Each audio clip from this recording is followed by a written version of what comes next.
But because I noticed too that you did kind of go your own way, because unlike there's a lot of artists, up and coming artists, but none of them really have their own website, and you got your own website, your own brand, your own stickers, which is hella important. What made you want to do that? I guess get your own website going, start branding yourself.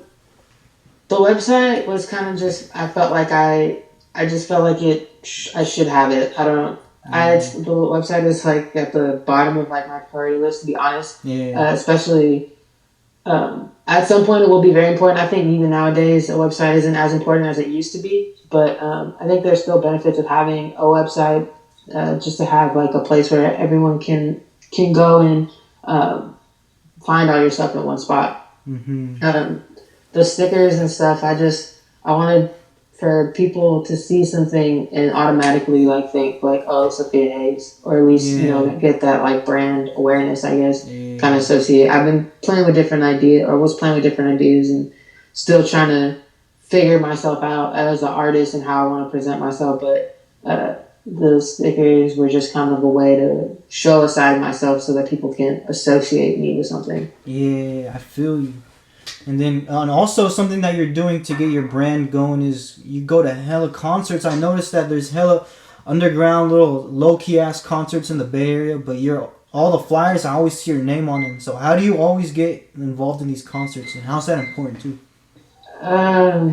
It's important. I mean, I really take pride in putting on a good show and getting better at showmanship and performing and all that. So for me, it's important because it's practice. Like, I mean, if you want to give every show the best you can, give it the best you got. And for me, that's just a way to do that. And that's just the kind of artist I want to be.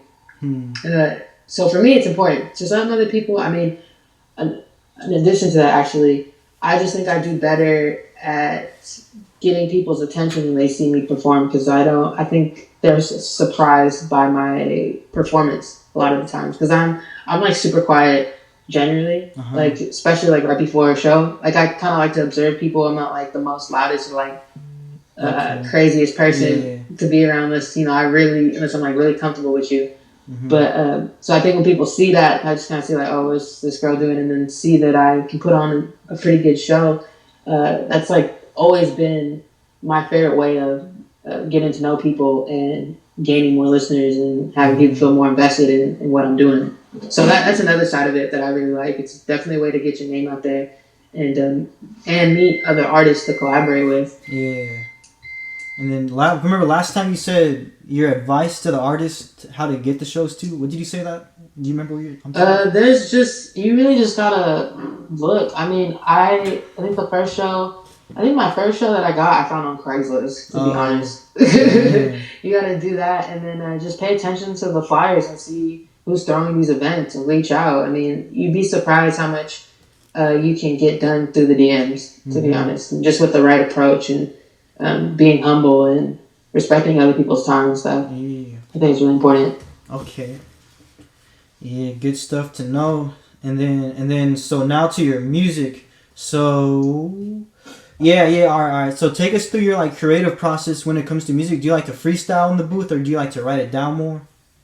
I definitely like to write. There's times where I'll like maybe freestyle a bar or two, but overall, I really take pride in writing and like take my time and want to make sure that what I'm saying is exactly how I want to say it, and it's like the most effective way to say it. So yeah, I personally, I am a writer. Yeah, fuck it.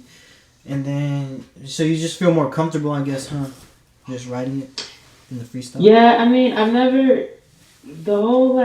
feel like more recently, maybe in the last like 5 years, the whole just freestyling and never writing has become way more popular. Like, it's always kind of been a thing. I mean, like Jay-Z has always been like known for that. Lil Wayne has always been known for that. But I feel like as that being like a staple in how people record, I feel like that happened maybe within the last 5 years, where it's like, I don't like, everyone just doesn't write. Which, I mean, that's cool if that works for you. That's fine, because it does work for some people. Yeah. But it's just like that's just not the cloth I was cut from. Yeah, to each his own. Shit. Everyone's different for sure when it comes to that.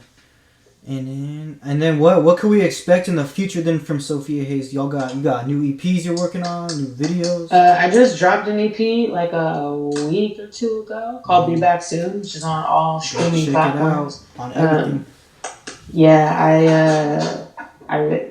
I don't want to call it my favorite, but I have that out, and I have a couple other EPs out too. They're short, so if anyone wants to like binge through my music, it's definitely doable. It's not going to be too overwhelming. Yeah. But I just want to keep putting out stuff, probably more often, more consistent with this Corona stuff happening. You definitely have to adapt, figure out what's the best way to get music in front of people. Yeah. But I have music out. We just actually shot.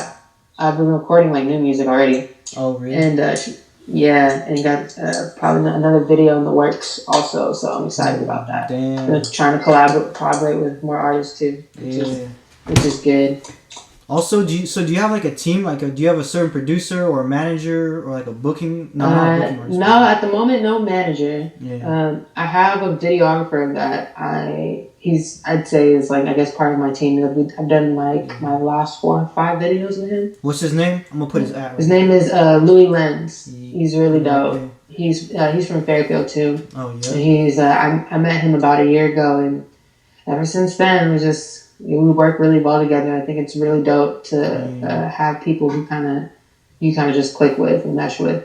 So he is probably that. As far as I normally record at the shop studios, and my engineer is Will Gennaro. He's freaking a beast. He's been doing it for hella long.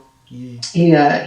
He owns the shop studios in Richmond. So if anyone needs studio time, he's dope. Okay. So those are probably the 2 people I work with consistently. I have a few different producers that I generally have done a lot of my songs over. Yeah. But I'm always open to checking out new stuff and hearing new sounds.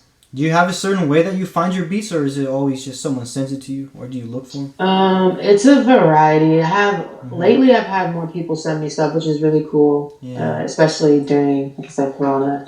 I ain't got a job right now. I got laid off during this whole shit. Man. But so that's been cool, which has also gotten me back into trying to record at home more again, because I used to record at home. I still would record, but I've been thinking, doing more research on just like mixing and mastering my own shit. So we'll see how that goes. But as far as beats, just depends on. Sometimes I'll just have an idea, and then I'll find a beat for the idea.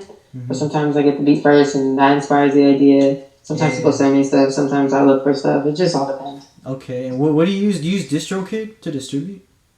Yes, I do. Okay. And you like it? You say it's cool? Because I've been curious. Yeah, it's super easy. I think at one point, before when I was under the other name, I think I was using TuneCore. But I like DistroKid because you just pay 1 fee and you get to upload as much as you want. I think last time I checked, TuneCore is like by project or by song or something. And they take a cut, huh? I don't know if TuneCore does, but DistroKid, I don't think they do. I have to double check actually. If they do, it's really small. Actually, I think it's just an annual fee you pay. Yeah, I think so too. Yeah, I don't think they take anything, which is also pretty dope. Yeah. Have you thought about like registering for ASCAP or BMI or not yet? You want to get bigger first? I'm actually already registered with BMI. Oh, really? With BMI, you said? I think so. Yeah. And I did that like a while ago. Damn. I was under BMI when I had the old name, and I think when I made the new name, I think I just naturally just went over to BMI because that's what I was used to. Okay. But yeah, I think that was like one of the first things I did. Okay. So why BMI over ASCAP, and was it worth it? Has it done good for you? Signed up for it? I haven't seen enough. I haven't had enough play to see the return on investment on that. Yeah. BMI, honestly, there was a reason because I always do research, but I made that decision so long ago. I can't tell you why right now. Look it up on YouTube if you're wondering. But yeah, okay, that's cool because I've been curious about that too. But shit, I guess I'm out of questions for now, but I'd say we got some cool shit figured out and knocked out the way. Do you got anything else for us? Anything? Any messages? Just I do. Just follow me. If you follow me, I usually follow everybody back. To be honest, if I don't follow you back, you should just message me or something. Yeah.